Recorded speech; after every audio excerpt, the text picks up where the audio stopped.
Hey guys, How's it going? we're going good over here. Showing us your arms there, dude. We're going good over here. I have a wound. I'm like trying to get my sleeve to stop hitting it. I have a wound. It's really weird. I don't know how I got it. I want to show it to you. It's actually really gross.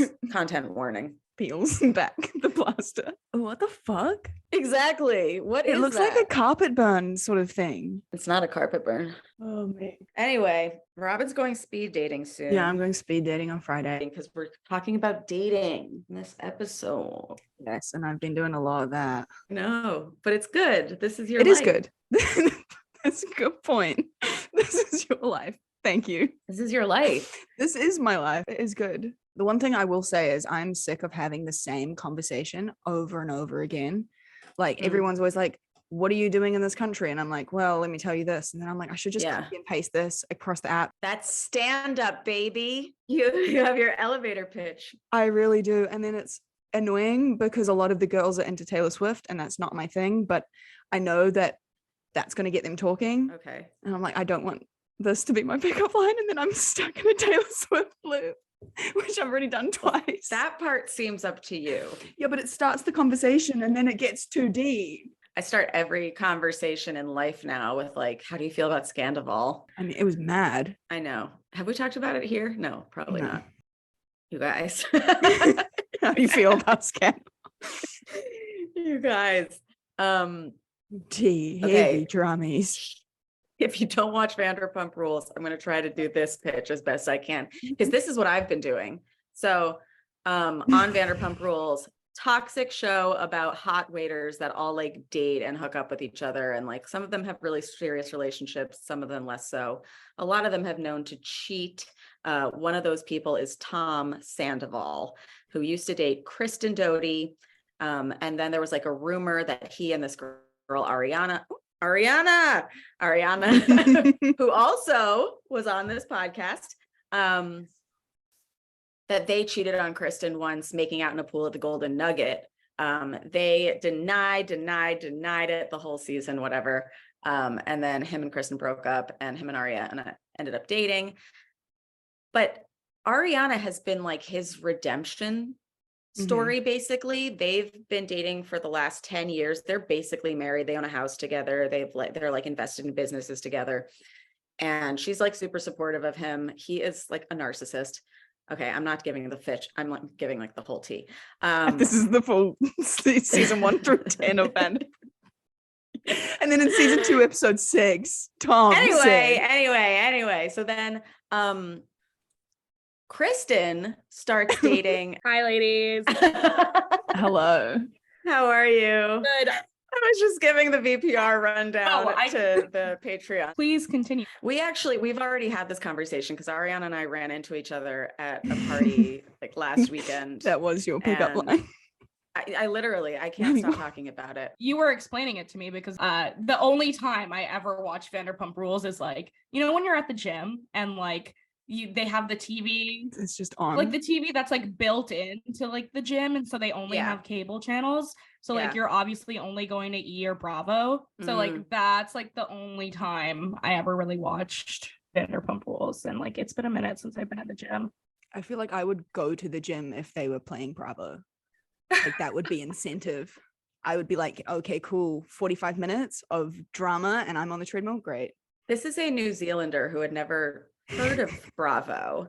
That is hilarious. And then once she visited me here for like a few months, we were here and she got addicted to Bravo so much so that on her 21st birthday, we're in Atlantic City, she goes, wait, Vanderpump is on tonight. We should go back to the hotel room and I'll watch it. We can't go out yet.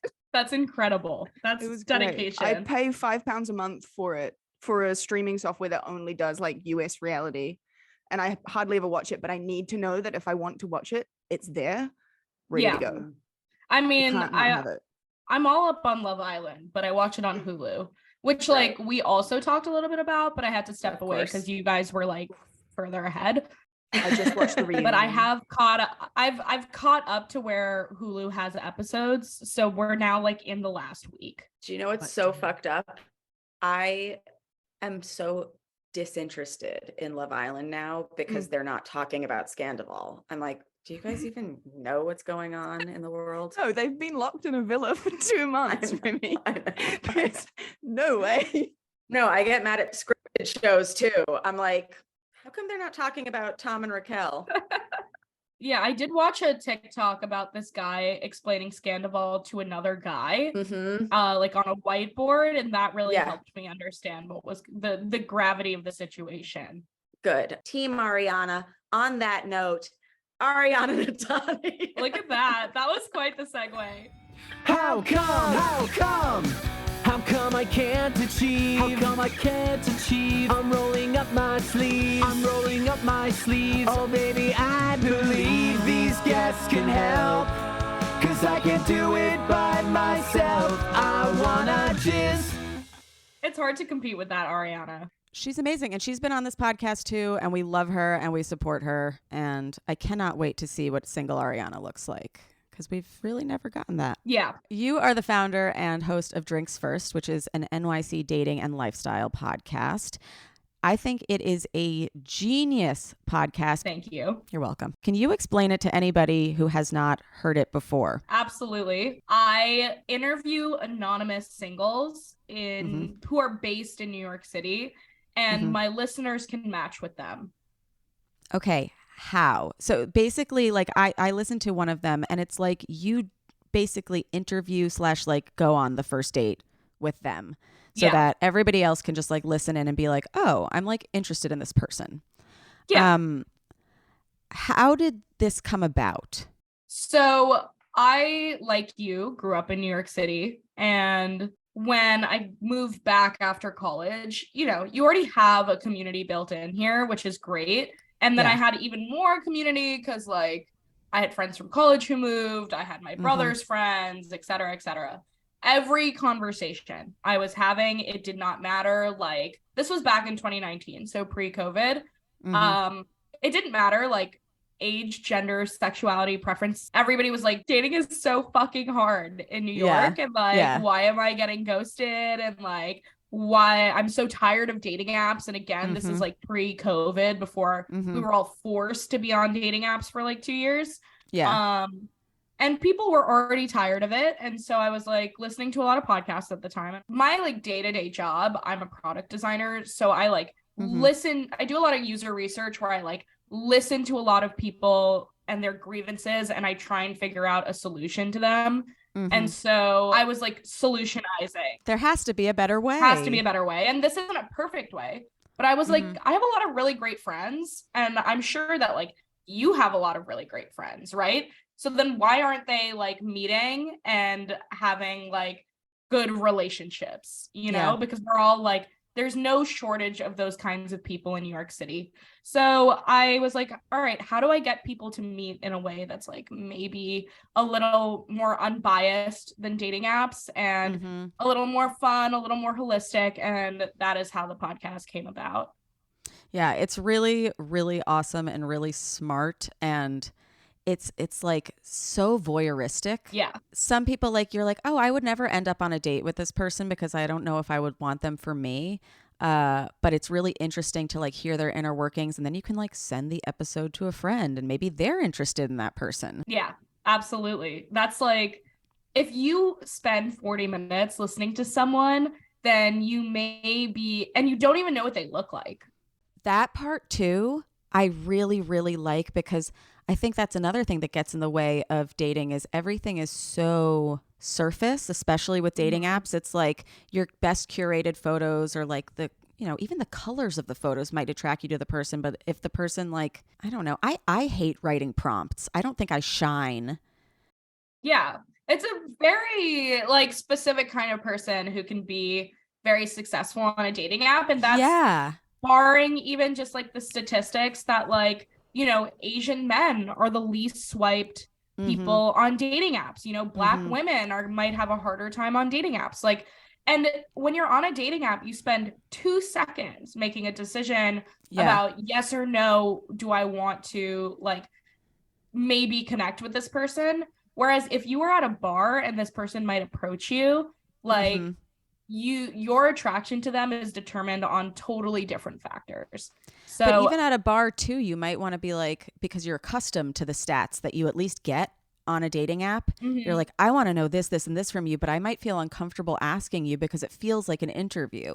So you take that element out of it for people. Yeah. Which I think is just I'm basically going on this first date.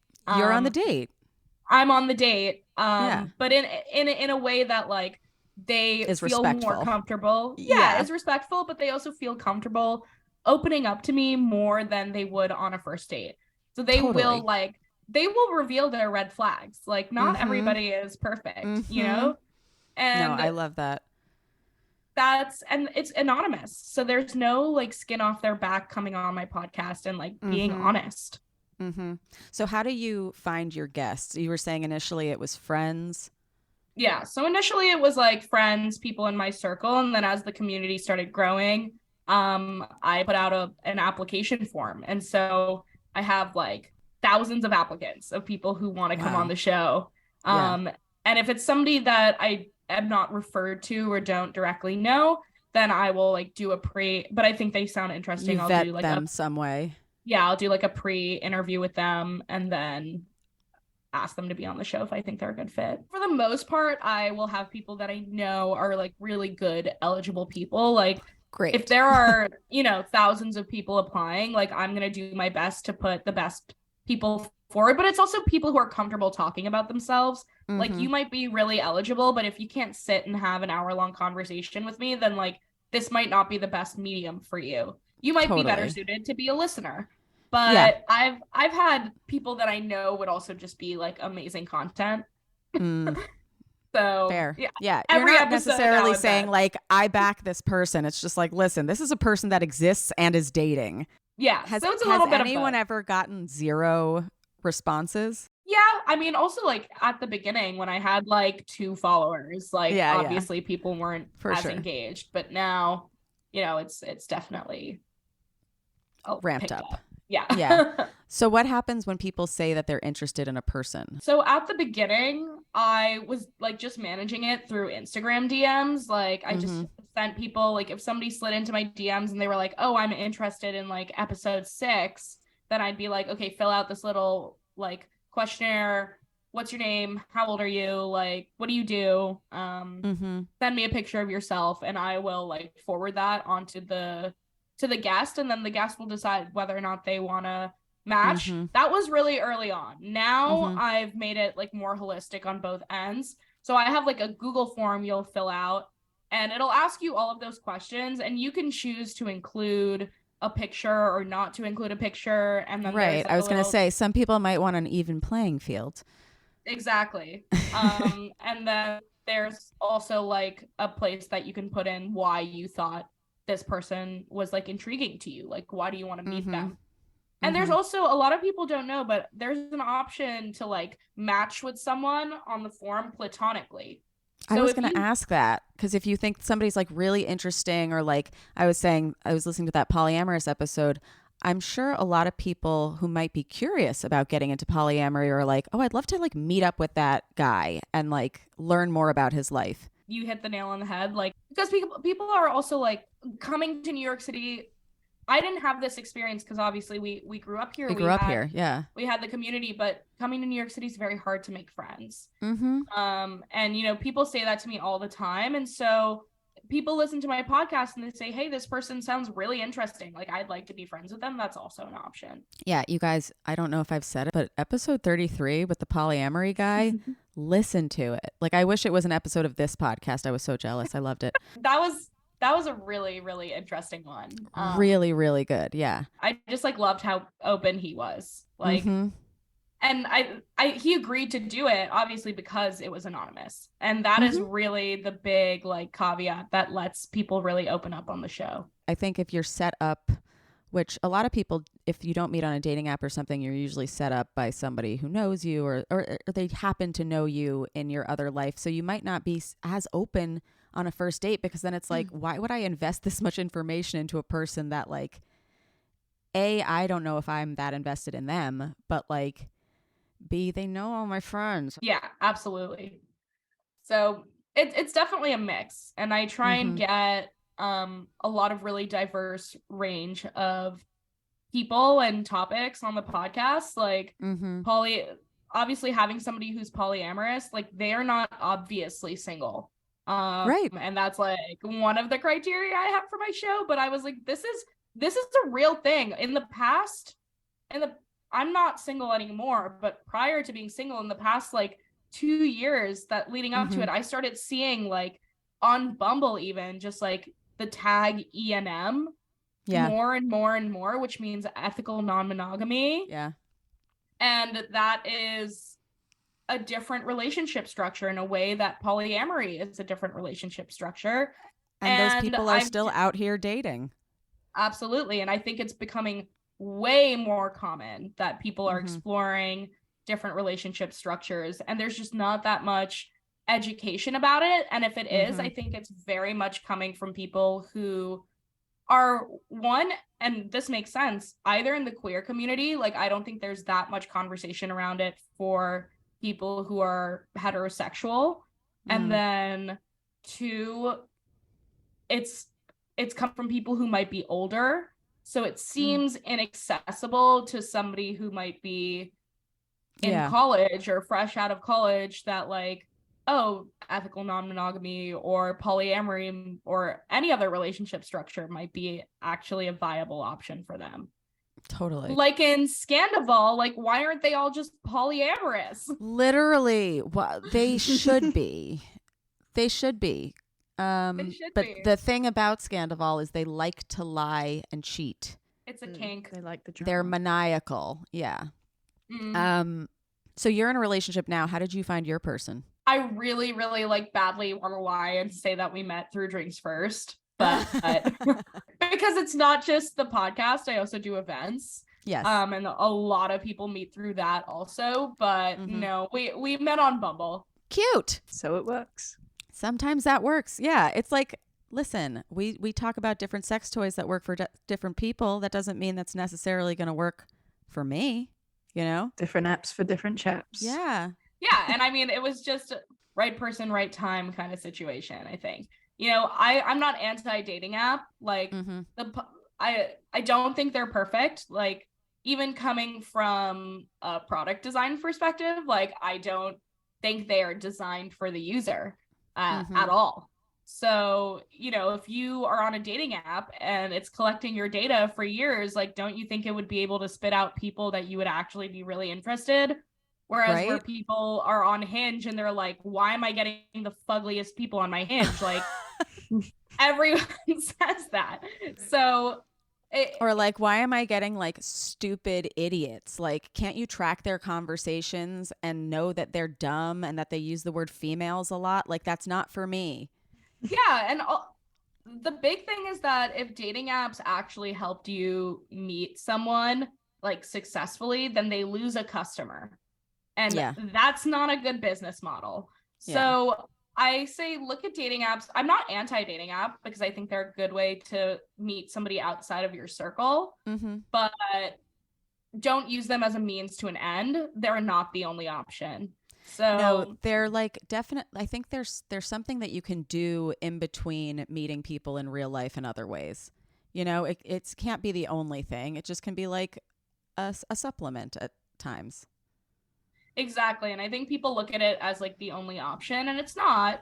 But it is a good tool also for people who might be more introverted and need more time to get to know someone instead of like just going out and meeting someone, because obviously it's not that easy. So I like at the time I was moving into my new apartment. I was living at my parents' place before saving that rent. Yeah. That was driving me up the wall. I like couldn't live with them anymore. I loved them to pieces, but I could not live with them anymore. And I was telling myself, you know, once I move out, I'm going to take dating seriously. And I had matched with this guy before I had moved out, and we had been chatting. And I was like, I'm really busy. Like, I'm moving this week to my new apartment. And he was like, it's my birthday this week, so I'm also busy. And we ended up just like making it work the day after I moved into my apartment. And the day before his birthday, we went on our first date. Cute. And that is now my boyfriend. Yeah. See, you have to have your own smash pad if you're going to date. Oh yeah, for sure. I was like, I'm not dating at my parents' place. Like, that's insane. That's insane. And also like immigrant Indian parents are like, like, I don't know, you're white. It's different. Like, it's just different. My parents would make me keep my door open, and they like, I'm low-key living at my dad's right now. I still am not allowed to have a lock on the door. Oh, I don't have a lock on my door at my parents' place. So yeah. Last night he barged in while I was like very much sleeping, and then just like started talking to me. And I was like, are you like, is this real? Sits down, opens my pop. Is like, I can't open your popcorn. I'm like, get out. Like, go to bed, Dad. Yeah, so that's the boundary that was really holding me back, I think. 100%. Yeah, if you can, you guys, and you're single, move out of your parents' house. It is imperative that you have a place that you can comfortably bone or just like exist and masturbate. It will do wonders for your sex and love life if you move out of your parents' place. That is just ground zero. Ground zero. I have a question. Did you ever become interested in somebody you were interviewing yourself? So yes. Okay. Yes and yes. I have had people who I have gone on dates with who I was like, you're not for me. But you could be for someone else. You could be for someone else, or like, you know, this was an absolutely awful and terrible date and you are a narcissist. Do you want to come on my podcast? Like, that has also happened, and they did. And it's like probably one of the craziest episodes. It was like very early on. Oh, I love that. What about somebody that you were interviewing and then in the moment you were like, oh, Yeah. So there was one person that I like interviewed who I was like, oh my gosh, this conversation is flowing. We have so much in common. And we like the lines are blurred. I very much am like, I am not here to date people on my podcast. Like, this is work. And like, I'm not doing this to date for myself. Like, that's feels like it's crossing a boundary that, like, imagine if I was a man doing that to a woman. I think 100%. It wouldn't be allowed. There was one person who, like, we had met up for like drinks and hung out like after I had interviewed him on the podcast, which is like how we met.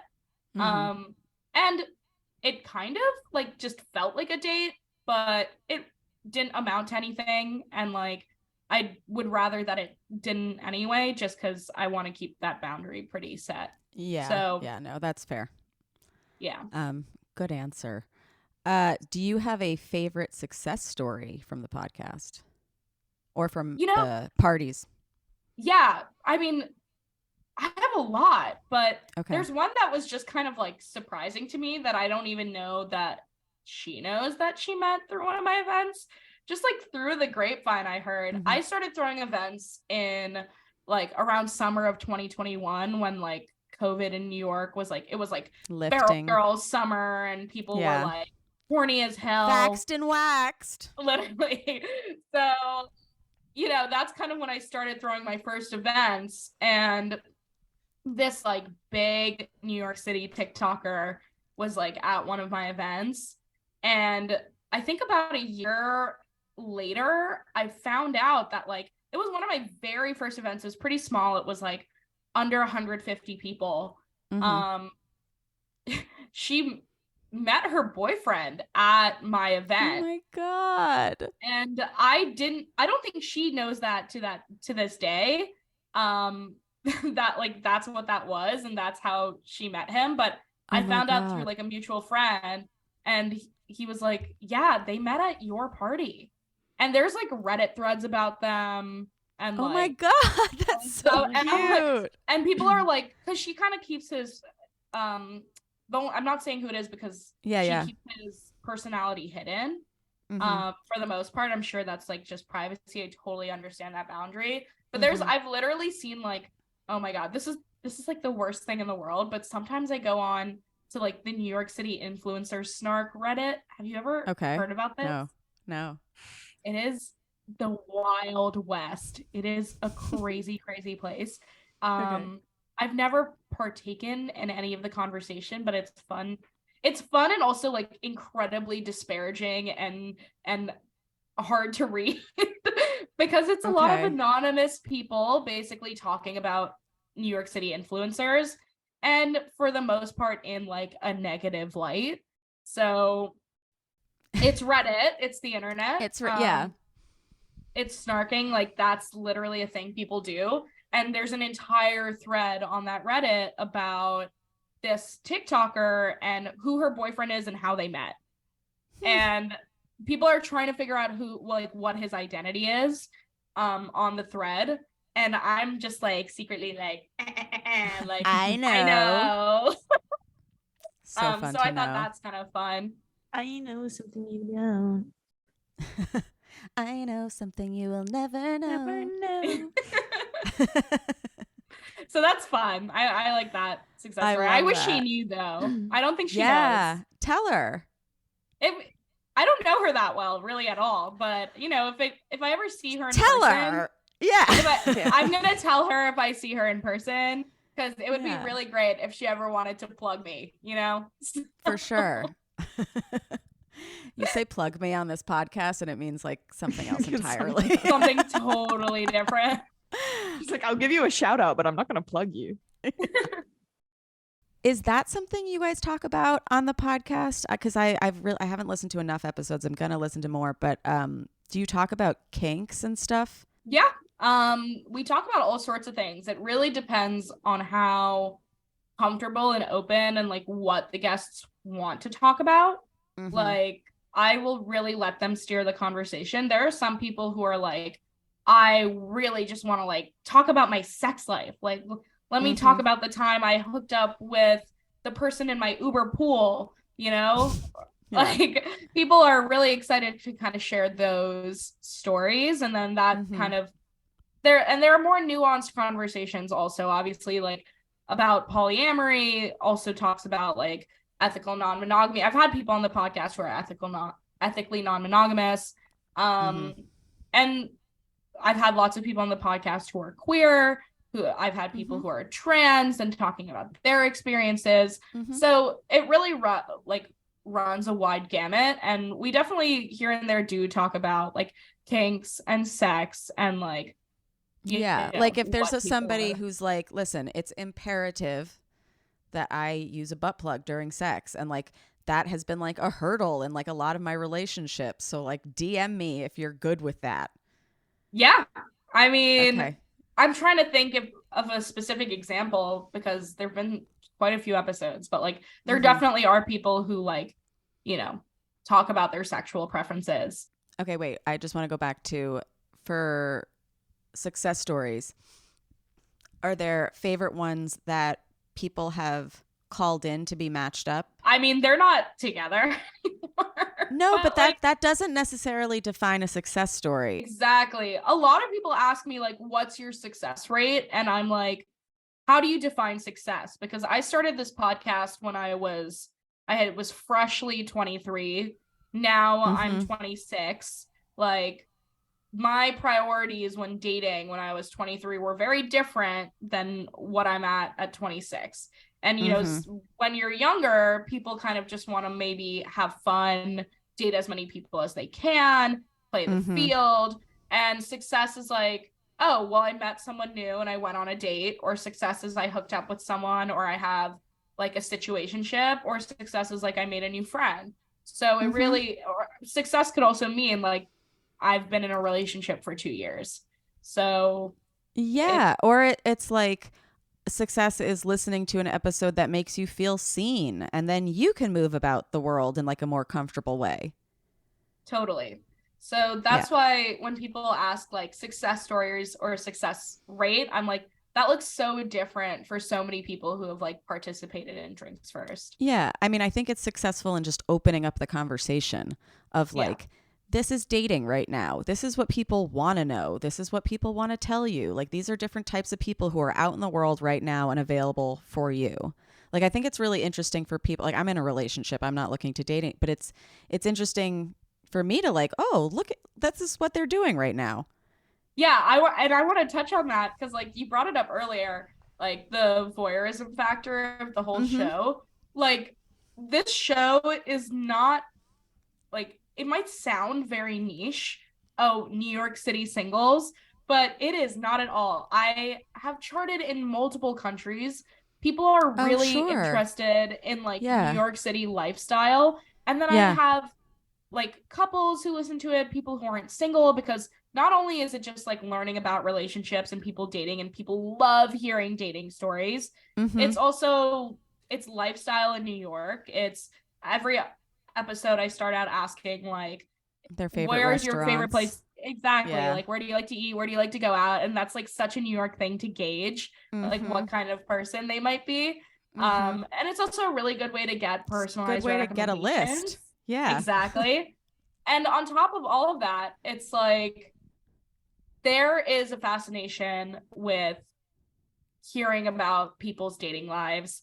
And even if it is not applicable to you, like, people love to listen to it. And the biggest, one of the most surprising audiences I've found with this show is Indian moms. Wow. Like, the show has charted in India like multiple times, and I just attribute this to like my parents and their network. Like, my mom's my biggest fan, which is really sweet. So cute. But I have her friends like coming up to me when they see me saying, I listen to your show and I learned so much more about how kids these days are dating, and it helps me understand like what my kids are going through, because they won't talk to me about it. Yes, totally. I mean, I think it's a similar in what, like, people, they should have the sex talk with their kids, but sometimes they can't. So they're like, oh, listen to this podcast. You know, it's like, okay, mom, listen to this. You'll understand like the structure of my relationship more. This person's kind of similar to me. I don't even think it has to do with like kids telling their parents to listen to it. I think it's like, it was just like circulated on like the WhatsApp groups for Indian, like middle-aged Indian women. And that community is so strong. Like, are you Jewish? Yeah. Yeah. Indians and Jews are like literally the same people. Like, the communities are incredibly strong and have very similar values. And like the Indian like auntie community is so strong. And it's people being like, I didn't even understand what dating apps were like for my children, or like what this like environment is like. And listening to this podcast has helped me understand like social media and dating apps and like the struggles that like people are going through right now as they're trying to date. We stand the auntie heroes. We do. We really do. That's awesome. And so when you first started it, like, how much were you dating personally? So I was living at home. Right. Oh, yeah. Never mind. Well, it was definitely interesting because like the podcast started as a hobby. I wasn't dating as much as I wanted to. Every now and then I would go on dates, but it was really tough to maintain. And then in 2021, like, I just went balls to the wall and like didn't live in New York for more than 3 months. So I was like all over the place experiencing life in like Miami, and I lived in Barcelona for a bunch of months, and like Italy and Greece. And I was like, I'm free. And that was like my opportunity to really kind of like date as an adult. But it was really ephemeral because I was never staying in those places for longer than a few months. So that's why I was like, okay, when I move out, I'm going to date. And I fucking met my boyfriend the day after I moved out. Unreal. So do you have any tips for people for meeting people in real life? Because not everyone can be a guest. Yeah. And it, like I said, it takes a very certain kind of person to be a guest. Like, you have to be comfortable talking about yourself for an hour, and that is not every single person. I personally think that like the way we are socialized now and even after COVID it's been a huge change.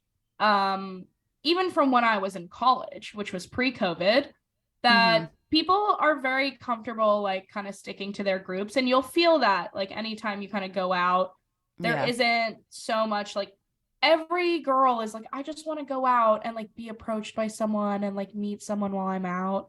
And I, like really hate to break it to you, but for the most part, that's not going to happen. People aren't going to come up to you as often and be as aggressive in terms of pursuing you, which is a good thing.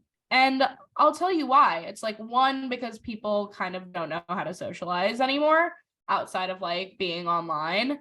And two, the Me Too movement has had a huge effect on how people date in, I think, obviously a very positive way, but in a way that women need to like take a step back and realize like this is a product of what we've been asking for, which is men aren't overstepping boundaries in a way that they might have in the past, and in a way that we have been like, we see in the media, like that's how people meet and love stories happen. But like a guy doesn't want to approach you at a bar when you're drinking with your friends because one, doesn't want to be a nuisance, and two, like you're drinking and maybe your decision-making skills are impaired.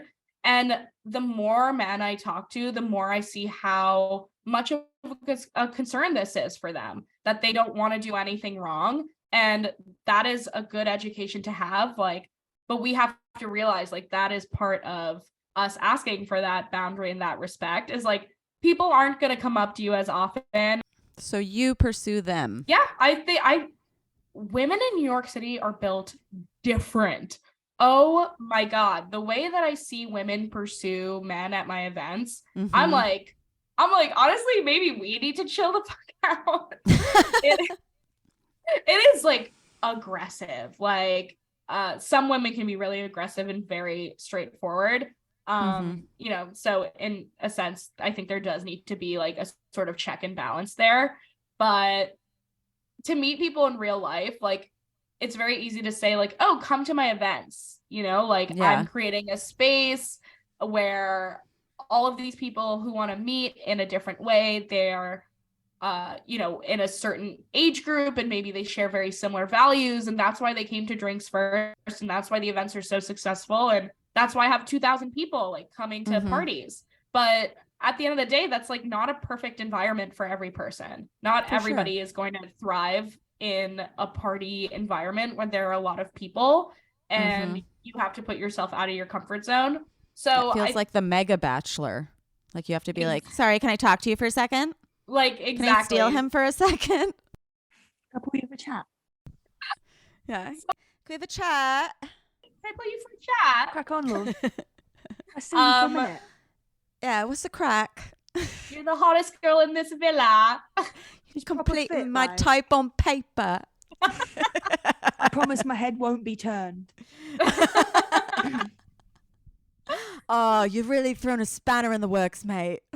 My head's fallen off. I promised it wouldn't. It was only Casa. I promised. 2 months of my life I'll never get back. Those are 2 months of my life I don't want back. Fair. But yeah, I think for meeting people in real life, you very much have to take stock of what kind of person you are and what kind of situations you're comfortable in. Only a very certain person is going to be comfortable being locked in a villa for 2 months to date, Valid. Yeah. In the same way, like only a certain person is going to really thrive at an event where there are thousands of people there looking to meet other people. That's why people are like constantly in my DMs being like, oh, like, can we do a smaller event? You do something without alcohol, like X, Y, and Z. Ooh, do you do that? Yeah. So I've had like nice. all different, I try and cater to all different kinds of things, but like I'm one person and can only commit to so much. So like my next event is like a 20-person dinner. Last night I was up for 4 hours going through all of the applications of people who wanted to come to this dinner. The acceptance rate for this is harder to get into than Harvard. I'm not even joking. The amount of applications we got and the amount of spots we had. And then on top of that, do you know that's the stat they used to do about Love Island? Is that like it was harder to get onto Love Island than into Cambridge? It's the same thing. It's harder to get into a drinks first dinner than it is to go to Harvard or Cambridge. It was like for women, I think it was less than a 1% acceptance rate that we were able to ask to come to this dinner. Right. Because so people still need to be on their apps. Yeah, people still need to be on their apps, but also like if you have an interest in, you know, a sport, maybe go to play a soccer league or go to a soccer bar. Yeah, like there are different ways. Rob? Right. Robyn doesn't have drinks first. She plays football first. Yeah. My 3 rules now. I don't go for the 3 Fs: football, flatmates, family. Family didn't need to be there. I just needed a third F. I didn't want to go fuck boys. I thought that was really like everybody's like, I don't want fuck boys, but yeah, and it eliminates a huge part of the population. Yeah. Well, it's more so like seeing what interests you and what environments you feel comfortable in and can thrive in. Like, put yourself in those situations. So if you can thrive at a party, come to a big drinks first event. If you need something more curated, apply to a smaller event, or like go do something else that suits you. Like that's gonna be how you meet. Speed dating. Yeah, I'm doing speed dating, but there's also like meetup apps where there are like you can search for your community like people, and you can be like, I like going on hikes, and then there's like, oh cool, these people are going on a hike. Like obviously New York. There's no lack of stuff in New York City for people trying to create ways that you can meet other people. I love comedy, right? I work in comedy. I met Ben at a comedy show. There we go. Exactly. Like we're both gonna be at comedy shows, and we like being and like you were saying, I can thrive in that environment, and so can he. Exactly. So that's like my biggest piece of advice for people who want to meet in real life. Like go to the places that you feel comfortable, that you would want to spend time in the future. And maybe you'll find somebody who shares that kind of similar interest. Right. Like if you meet a guy, you happen to be like day drinking or whatever, and you're like, you don't normally do this, but you meet this guy who's day drinking, and then you start dating him and he always wants to day drink, like maybe not going to be the most fun for you guys. Not the one for you. Yeah. Yeah. I really don't think like the person you date has to be very similar to you. Like me and my boyfriend are like on paper kind of polar opposites, just in the way that we act, but like we do share a lot of similar interests, and like that is something we bonded on our first few dates. And also you don't want to be exactly the same. No. Then you don't learn anything. Boring. Exactly. Yeah. They have to bring other stuff to the table, and so do you. Keeps it interesting. Yeah. And I'm also going to say that like, at least for women, because I feel like that's or women who are interested in men, don't expect for somebody to just fall into your lap. Like, I do think that there is some level of effort that needs to happen, whether that is like, okay, maybe you're somewhat active on a dating app. You at least put yourself out there to say yes to going on a date with someone.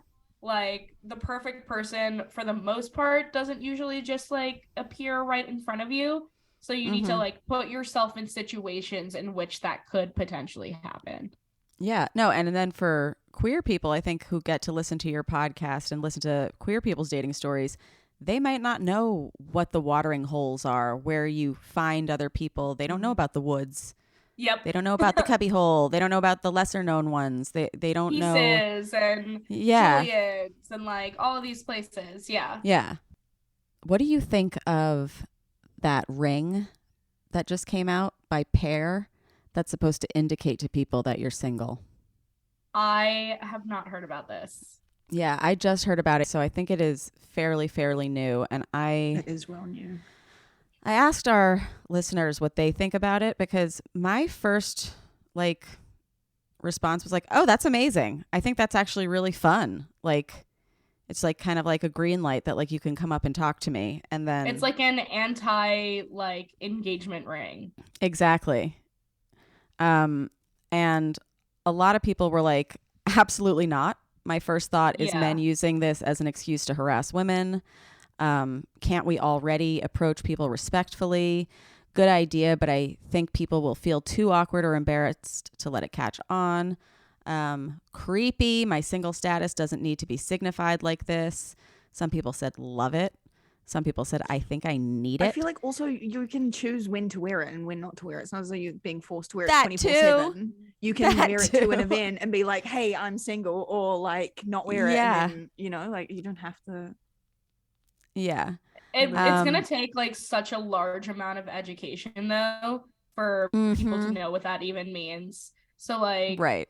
if But those you're who aware, do- if you are an early adopter and you start wearing it, like don't expect everyone else to know what To that approach means. you. Yeah. And then don't get Yeah. sad when they don't. Yeah.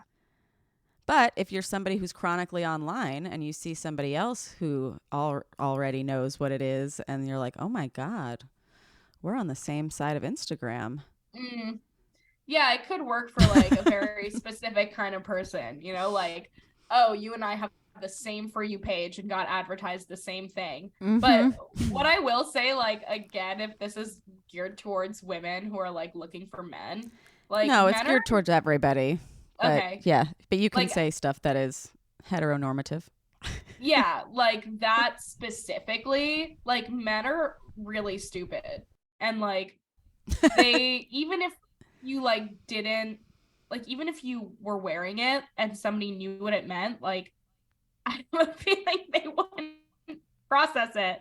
Like they wouldn't be like, oh, okay, like I don't think people will be like, and maybe that's not just men, maybe that's just everyone. Like I don't think people will be like looking out for it necessarily. Yeah. But in a way it reminds me of like how like swingers wear like pineapples, or like that community in Florida that like puts loofahs on their cars. Have you seen this? Yes. Or how Tom and Raquel wear lightning bolt necklaces to indicate that they love each other. Mate, we Ick. can't keep going back there. Ick. Major ick. I guess there are some- like universal symbols though that do indicate to like certain communities that I you mean, are- a lot of people were like, I already have that to say that I'm not single. Yeah.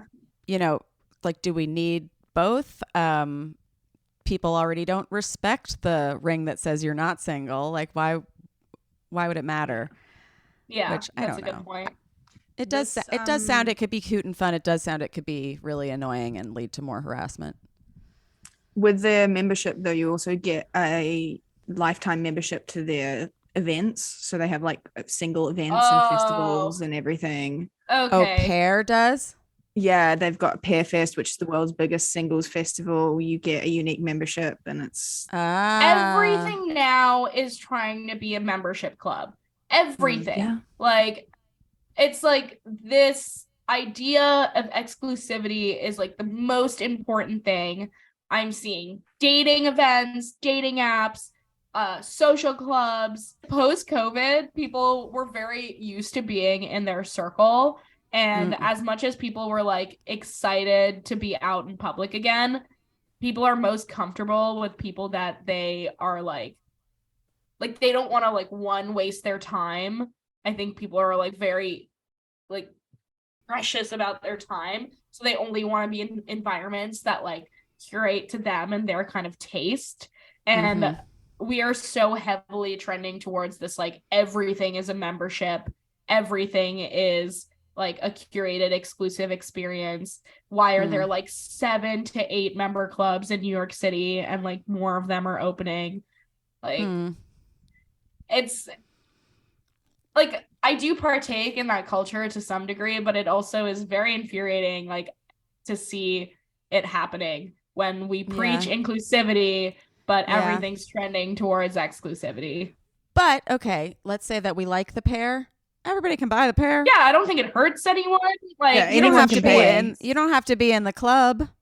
Yeah. yeah, it's absolutely a choice. You're choosing to buy it and you're choosing to participate in it. Nobody's Yeah, forcing but I mean- you. So Yeah, you could also just get your own little green ring. Green And- ring. Yeah. yeah. Then you're just A pioneer. yeah. Call something different. It is like interesting to think though, like what kind of person would be attracted to that. And then like those are the people who would be at like the pear festival or See, something like that. I think about it as like you mentioned people really want to be approached and have that like meet cute that we get fed in rom-coms. I think it's that type of person that it's like I did come to this bar to be approached. Please do. Please approach me. Yeah. Yes, I'm with my friends, but do you see this gleaming green? Yeah. I'm single. I'm single.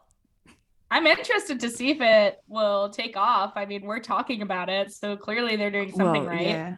Yeah, I mean, I think that there were more negative comments than positive, but at the same time, I do agree, Rob, like, yeah, put it back in your pocket then. Yeah. Like if you're at work, put your ring away. If you're on the subway, put your ring away. Yeah, it doesn't have to be a thing. Put your, like, I think you could do it as like a flirt. Like if you are on the subway and you lock eyes with somebody and you pull it out of your pocket and you put it on you and you like show it to them. You know, in a way, I like kind of like that because I being in this space, I've had like a million dating app like founders reach out to me to kind of like pick my brain. And I just believe that like dating apps are not the solution. Like I said, they're a supplement. And the last thing we need is more dating apps. So like but this is saying it's not a dating app. Hashtag not a dating app. Not a dating app. And that's why I think it's interesting because I've literally had multiple people talk to me about a concept like different, and I've maybe talked to one woman who is like a dating app founder. The rest of them are men. Like they're all men creating these apps. And like there was one idea that there's always some variation on it, but it was literally like you walk into a space, you check in while you're there. Like it could be any bar. Like let's say you walk into Acme, even though Acme doesn't have service, but like you walk into Acme, you check into Acme. Acme's literally like get out. It's like all white people and there's no service. And I'm like, there's get no me out of service here. And it's in a basement. It's in a literal basement. Like you're in the sunken place. Literally.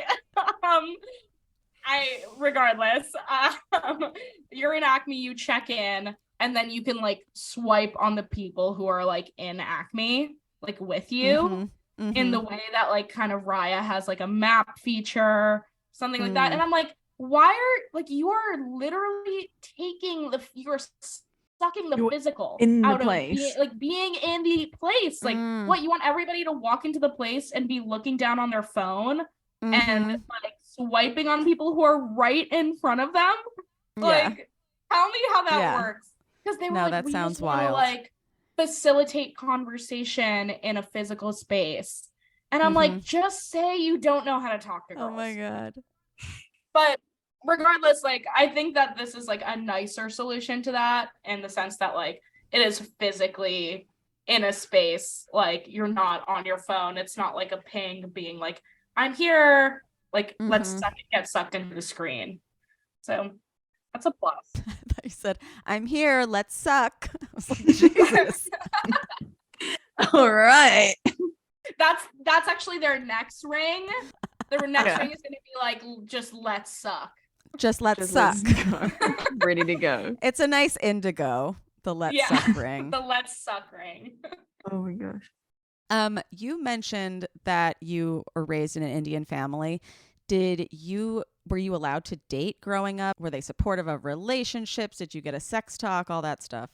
Okay, definitely no sex talk. Like I don't remember ever having a birds and a bees conversation with my parents. Like I learned about sex very early from being in the New York City public school system. So just like my friends being like, look at this, like this is what this means, like in first and second grade. Oh my God. Yeah, so early. And then like I think I like found a condom or something in my house and I started crying like when I was a kid. And I like ran to my older brother's room and I was like sobbing and he like could not stop laughing and I was like so traumatized. How old were you when you found the condom? Oh my God, I don't know. I must have been maybe like 10. Hilarious. I think I was just like, what the fuck? I was like, because I knew what it was, but I like didn't expect it to be like anywhere in a space that I would be like with near my me. family. Yeah. So it was like, no, I never had a conversation about it with my parents. Like it was just never really brought up.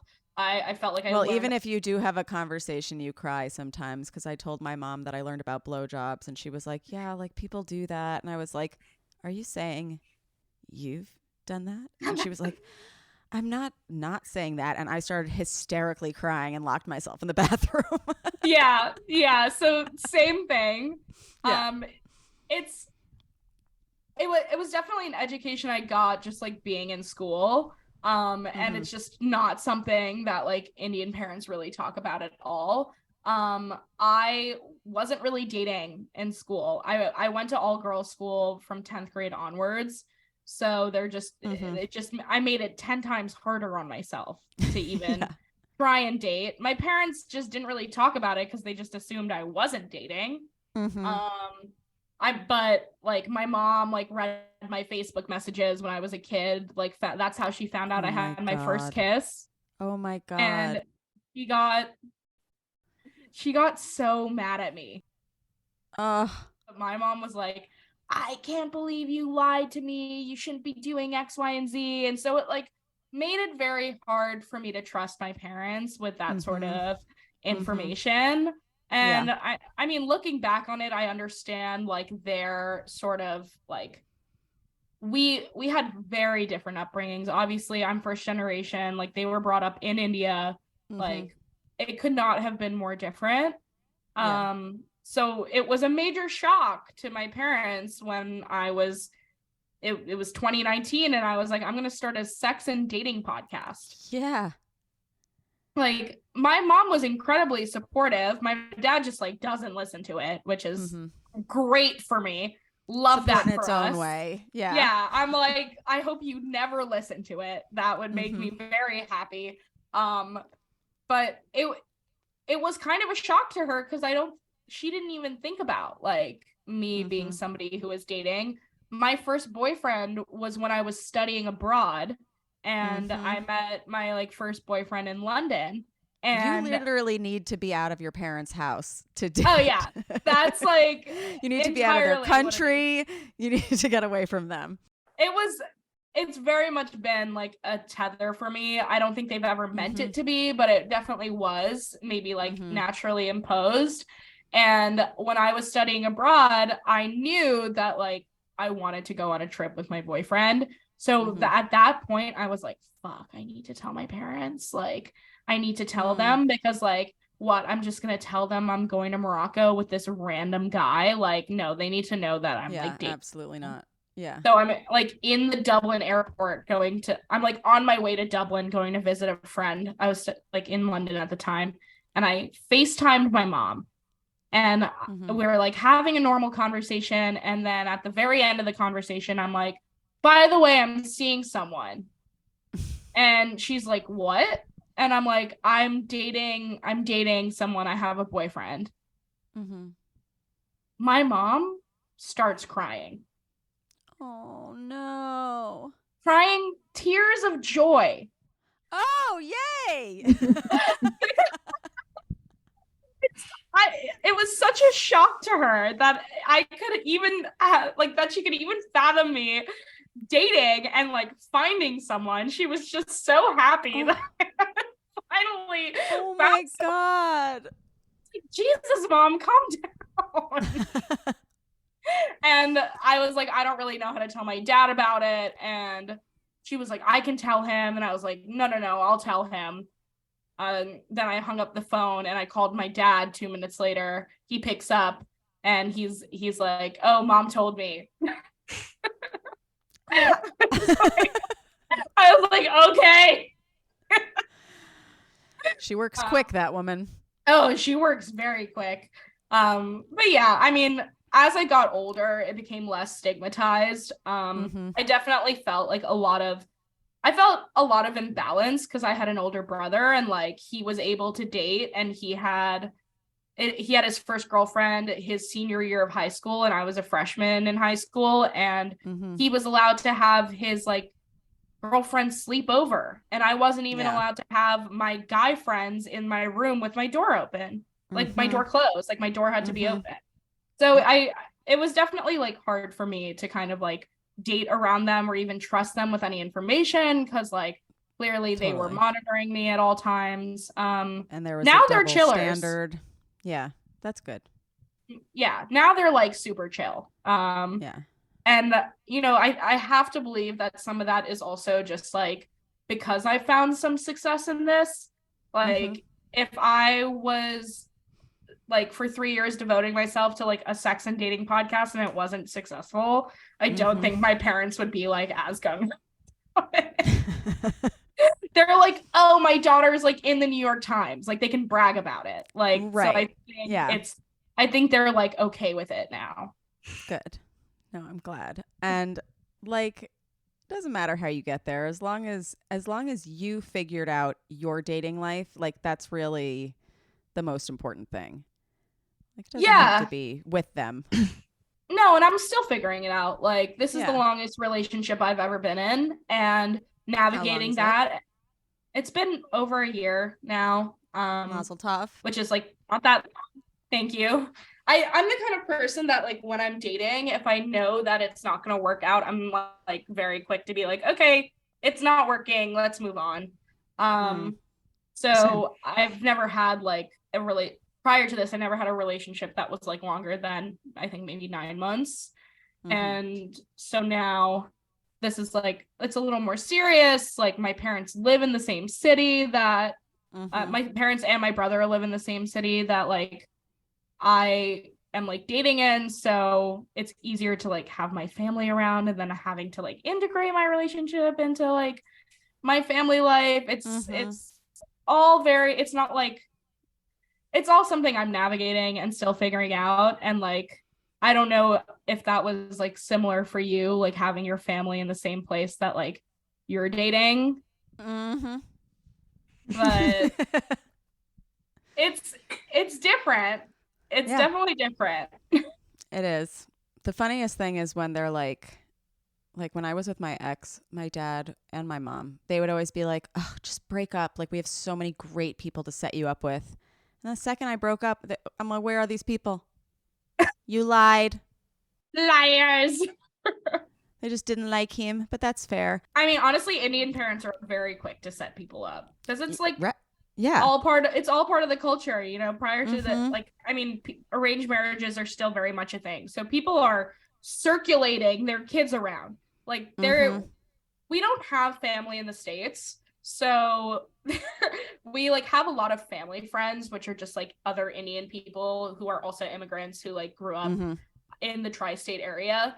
And so after college, they started doing this like Friendsgiving thing where like all of these like 40 Indian families would like get together at like a hookah bar in Jersey, and we would just have open bar and get plastered.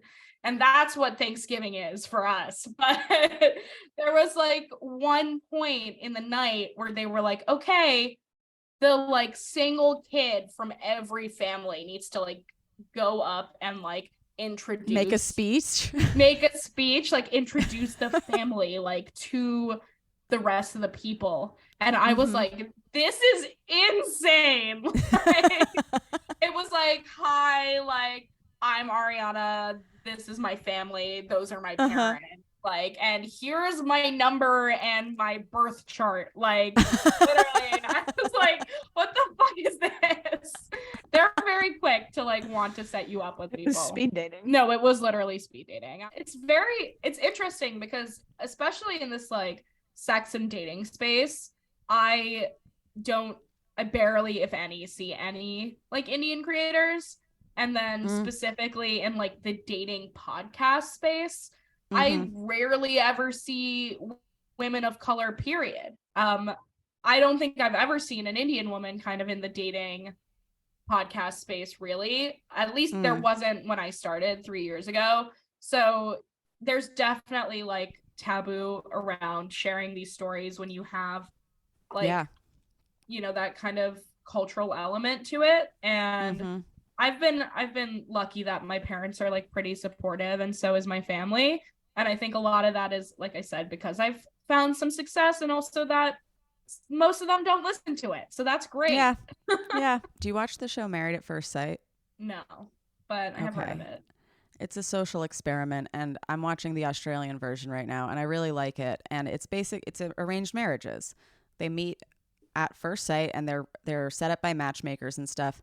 And one of my favorite people on it is an Indian Australian woman named Sandy, and her main storyline is that she is so worried about her family finding out that she's done this experiment instead of like letting them do it or meeting somebody a more traditional way. It's just it does seem to work for some people. Like, yeah, I'm really interested in all of these new or old. Like, I do think arranged marriages can really work. Arranged marriages have a higher success rate than love marriages.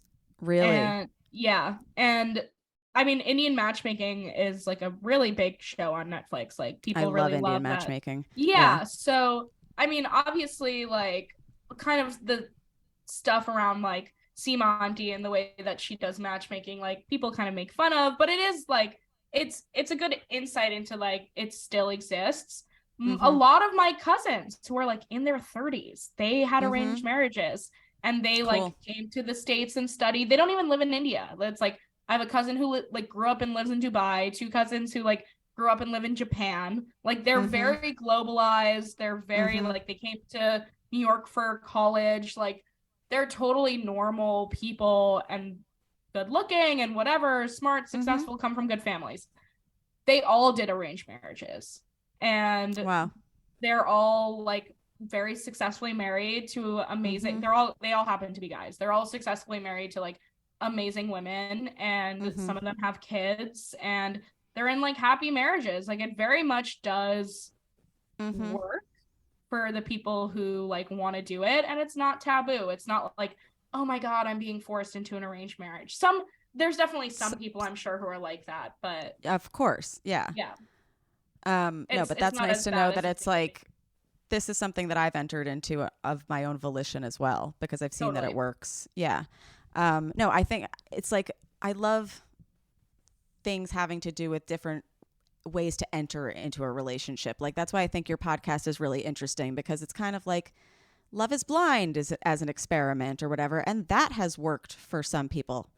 It's not worked for some people too. But like, there's always really cool ways to just see how people can meet, and how first impressions aren't always it, and love can grow. And yeah, just if you're not good at dating apps, there's other ways. There's so many other ways. And yeah, like I said, you have to put yourself in situations that you're going to be successful in. And I also think another big thing is like, if your date, like, let's say you go on a date and it wasn't like the most mind-blowing thing you've ever experienced, but it wasn't bad, like, give it another chance. Go on another date. Yeah. Yeah. People are not always showing their best selves, or like, you can't get an entire story of a person on the first date. Like, my first date with my boyfriend, I was like, okay. Like, I literally didn't think he liked me. Like, I didn't think he liked me at all. And I was like very shocked that he like actually did indeed like me. Because it wasn't a bad first date, but it wasn't like, I wasn't catching all the vibes. Yeah, exactly. Yeah. And I like stuck with it because he was like a really nice person, and like we got along well, but it wasn't an absolutely immediate connection. And I think we're like kind of fed that we should have that, but it is good to give people a chance and kind of like explore a connection with someone beyond just like, okay, well, like it just wasn't a good date, so I don't want to go on it again, or like, something like that. Yeah. So there are 6 places that you can meet quality people without dating apps. Every single website has the exact same list. Volunteering for a local cause. If you like volunteering, go do that. You'll find some people that also have similar values. Alumni events. This is something that I've been seeing recently. There was some girl who tweeted like, I just saw another couple who never spoke a word to each other in high school, and they're married. Like, you know, you meet at an alumni event. You didn't know that person while you were in school. Maybe you didn't have the similar friend groups, and like high school was getting the best of you. Alumni event. Sporting groups and leagues. We already talked about that. Robyn says it can be conflicting. Good. Can be bad. Make that decision yourself. Social groups. We talked about social groups. Meetup. Other things. Exclusive clubs even. There's a group for literally every interest. Religious institutions. Makes sense. Charlotte York Goldenblatt split up with Harry for the first time, she went to temple to a mixer. He was there. Thank God they ended up together. I am a fan of Charlotte and Harry. Me too. Speed dating. This is the last one, and Robyn will have to update us on how speed dating is. How it goes. Yeah. Yeah, I like it. So many people have asked me to do speed dating events, and I am a bit hesitant because I'm just like, it's a little cringe, and like drinks first events are kind of like, I am trying to cater to the people who like, none of my events on their flyers will explicitly say like, this is a singles event, this is a date mixer. Like there is no wording around that, and that's really intentional because I want people to, one, correlate drinks first with dating and not have to actually say like, this is a dating event, because that will throw off a lot of people who are interested in coming. And two, there are a lot of people who meet at my events who are meet in a way that is either networking, or one girl DM me was like, I met my best friend in line for one of your events. Amazing. Like it's more than just romantic relationships. So I don't know. I like kind of I want to stay away from speed dating because it's just a bit like very methodical and like really caters to the kind of person who like would be good at speed dating. But I'm essentially like doing that by like throwing this dinner party. Robyn, you'll be great. Yeah, like it's gonna be an experience, and you really might meet someone who's great, and that's like awesome that you're putting yourself out there. Or maybe it's just a fun thing that you're like, okay, like I did my elevator pitch now, like yeah, exactly. 25 3-minute dates. I mean, I can do that. It's a lot. 25 3-minute dates. 25 3-minute dates. They reckon. That's so many. I don't know where they're going to find all these people. The age range is 21 to 35, which feels very broad. That is broad. That is. And we specified nothing. We literally were just like, yeah, can we go? And they were like, cool, come. So we'll find out on Friday. That is interesting. Before you go, I have to ask, because you said you don't remember your first time having an orgasm. Yeah. Do you remember around when you started having them? So I was like really racking my brain. And I think what I realized was that like, at least with masturbating, and I'm like, dear God, I hope my parents don't listen to this. With masturbating, I think that I was doing it at a really young age, and I just didn't realize what I was doing. Like a lot of other kids, like, and I'm talking about like sub 10 years old. Like I know. Yeah. So I think that like that was definitely something that like I experienced, and I didn't realize what I was doing until honestly maybe recently, when I was like forced to sit down and think about like, when was the first time I ever experienced not even an orgasm, but like this kind of pleasure, this feeling. And I think it was like when I was really, really young, and I was like, oh, well, like doing this kind of feels like good. Like maybe I'll just kind of like move my body this way or rub it like on this thing, and like it, and I didn't register that was like not normal or like not, or that was in a way pleasuring me. She's a trailblazer. She just figures things out for herself. I think that's what it was. And I really wish I could tell you like when the first time was. I mean, I could probably tell you the first time I felt respected by someone in a sexual situation. But I love that. like that's probably the first time I ever really enjoyed myself even. But like yeah, like I don't know the first time like it actually happened, because it wasn't. That's okay. I don't think it was like a mind-blowing thing to me. I think it was just like, this feels great. Yeah, it's just part of your day. Yeah, just part of my day. So what was the first time you felt respected in sex? I mean, probably sometime in college. I really want to say it was like with my first boyfriend. Because that was the first time I think I had ever felt respected in a relationship generally. And growing up in the city, like, yes, it was diverse, but like being once I was diverse, not that well, yeah. that was that, and you can relate to this. That was once I got into private school. Once I got into private school, the world became a lot more white. And the people who were desired, the people who were popular, were not the people who looked like me. And so that was like, but and I've talked to friends of mine who are also like people of color who were at school with me, and we had very similar experiences where it was like, you know, we were at all girls schools, so we were socializing with the all boys schools, and there were few, you know, there are like less all boys schools and there are all girls schools in the city, so the men are just like in deficit. And high demand. They're in high demand, even if they're mid. And they're not that good. Yeah. They're not, yeah. And we found ourselves sharing this experience in which we did have some experiences with guys when we were in high school. I did have some experiences with white guys in high school who were attracted to me, but wanted to keep me a secret. Yeah. And that was like something I definitely,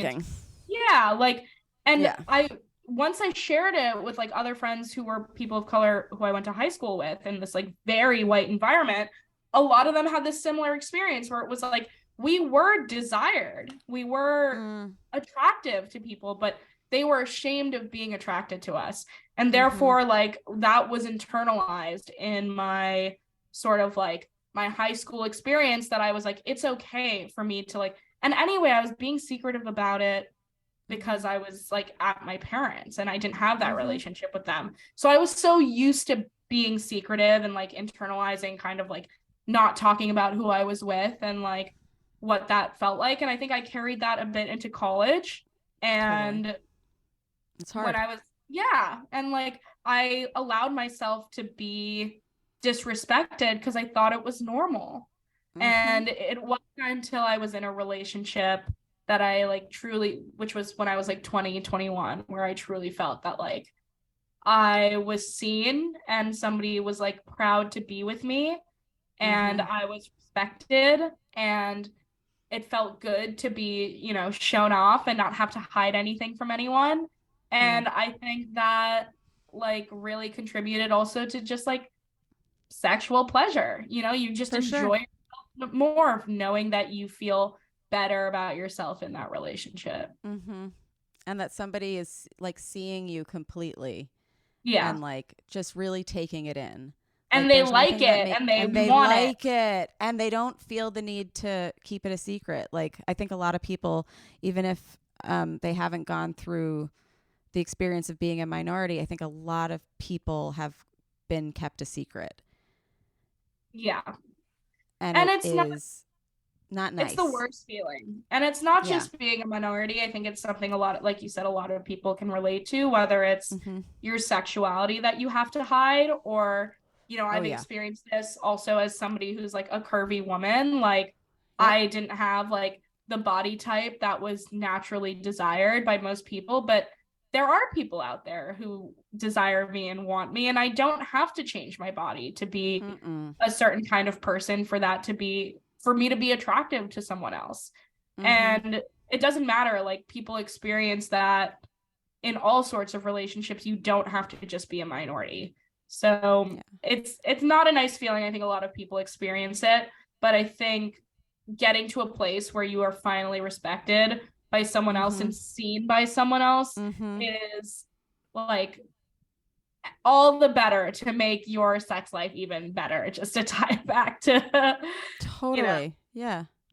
orgasm. No, and just make your life better, because like when you are not I used to say this about sex. I used to train myself to be good at sex for other people.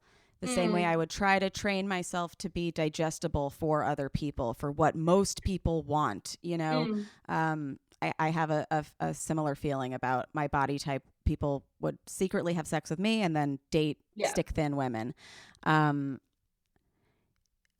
Don't try to fit into anybody's mold, because you're already the perfect mold for somebody out there. Yeah, absolutely. Like somebody out there would be so excited, you know, to find you as you are. Yeah. And there are a lot of things that like you might internalize being like not desirable, but I promise like there is somebody out there who desires you, and in a way that's respectful, like very much not in a way that's like in a fetishy sort of whatever, because I've experienced that too, and that feels very different.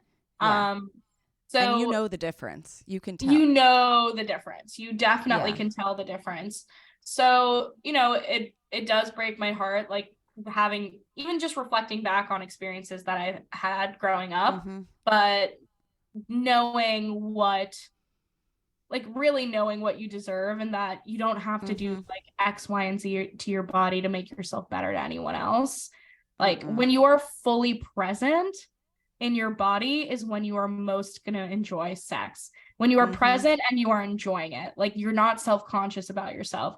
I have friends who are like, oh, I don't want to turn the lights on, or like, and I'm like, girl, like he knows what you look like he chose to be here with you. Like if lights on, lights off, like in a certain position or not, this person is seeing you naked, and they agreed to be there, and they want it. They signed up for this. They've signed up for all of the curves, all of the rolls, all of the weird faces, all the quirks. Yeah. All of your interests. Don't change your interests. Go where your interests are. Exactly. Yeah. I love that. And also start with number one, because as RuPaul says, if you can't love yourself, how the hell are you going to love anybody else? But also, how the hell are you going to let anyone else love you? It's hard to let other people love you when you're like, I don't believe you, you know? So start with number one, because dating is going to be a travesty if you hate yourself. And I fully like had to put that into like, for me to believe that worked, I had to see it myself. And when I started like treating myself as like, okay, yeah, this is me, and I'm still incredibly confident, and I'm comfortable in myself, I found myself like attracting all sorts of people. And whether that was like people felt drawn to me in terms of like, oh, they wanted to be my friend, they thought I was cool, or even if that was in a sexual and attraction way, like the way you carry yourself, and if you really exude and believe in yourself and your confidence, like I'm not like some sort of like preacher for, you know, confidence or like body positivity necessarily, like whatever, but like it's so true that when you feel your oats and like you are really comfortable in yourself, people will be attracted to you. And I've seen that in practice. Like during COVID, I lost 50 pounds, and it did not change like who I was attracting and who I was like getting involved with. And I put all of that weight back on. And what didn't change was my mindset and the way that I conducted myself. And that didn't change the kind of people who are attracted to me and wanted to be around me. Yeah. Confidence is key. And it sucks. It sucks to hear that, especially like when you're coming from a place that is not confident. But like, then just know where you need to start. If you need to start with number one, that's okay. I feel like most of my life I was starting with number two and trying to look for the other people and really fit into that mold. Like, it's not going to work. Yeah, you have to start with yourself. And I really like, I even tell some like friends of mine who've been in relationships for a long time, or like people who, you know, always live with someone, whether it's their parents or their roommates. I'm like, really take time to understand who you are on your own, because at the end of the day, like, that's who you have, and that's who's backing you is yourself. So if you like, you need to be comfortable with yourself and who you are. And then once that happens, like, life will be a lot easier and your focus won't be like pleasing other people. If you build it, you will come. People will come. Yeah. Yeah. If you build it, you will come. See, you will come. Yeah. Ariana, it has been so wonderful having you on. Can you tell everybody where they can find you and find Drinks First? Yeah. Loved being on. It's been a minute since I've podcasted, so it's like nice to be back behind the mic. You can find Drinks First on Instagram at drinks.first. You can find me on Instagram and TikTok at Ariana.Nathani. That's like Nathan with an I at the end. Please listen to the podcast and come to events. You will meet some really cool people if you're in New York. So I want to come just to watch. You can come. Absolutely. Okay. Amazing. And then when is your next season coming out? Because you do seasons like we do. Yeah. So next season, I'm aiming to launch in June, which I haven't made public to anyone yet. So, ooh la la. Exclusive Let content. me know if you want that edited out. Yeah, I mean, I'm like, am I gonna hold to it? It's happening in Q2. We can say that. Amazing. At the end of every episode, you do shots with your guest. And shots are just a rapid fire questions. Are you ready to take some shots? I'm always ready to take some shots. Okay, amazing. Ariana, are you an early bird or a night owl? I'm a night owl through and through. Okay. Work hard or play hard? Both. Okay. iPhone or Android? Obviously iPhone. Internal or external orgasms? This one I added myself. Nice. External, for sure. Okay. Dine out or delivery? Dine out. Laundry or dishes? Laundry. Okay. Neither. TikTok or Insta? Yeah, neither. ADHD. Make my boyfriend do it. Literally, my boyfriend does the dishes. TikTok. Okay. Money or fame? Money. Physical touch or words of affirmation? Words of affirmation. Coke or Pepsi? Coke. Diet or regular? Diet with lime. Nice. Or Coke Zero. Good. Great. Spicy or mild? Super spicy, like Thai spicy, you know? Okay. Coffee date or drinks date? Drink state. Cats or dogs? Neither. I'm not really a pet person. Okay. Do I you know, run hot or controversial. cold? I run hot, meaning I can be very good in like cold weather. Okay. Rate yourself 1 to 10. 15. Yes. What's your drink of choice? It's a vodka soda with lime and mint. She loves Stunning? lime. Stunning. Stunning. Fave song at the moment. I'm listening to a lot of Kali Uchis's new album. Okay, I don't know her. I will look into it. Oh my god, sexy ass music. There's like life before Kali Uchis and life after Kali Uchis. Ooh, okay. Favorite dating app?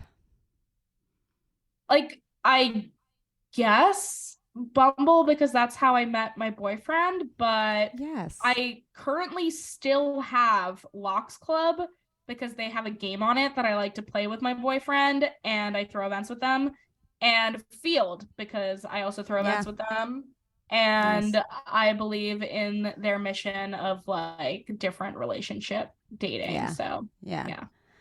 Okay, and if you had a boat, what would you name it? Holy shit. I did not expect this to be turned on my head.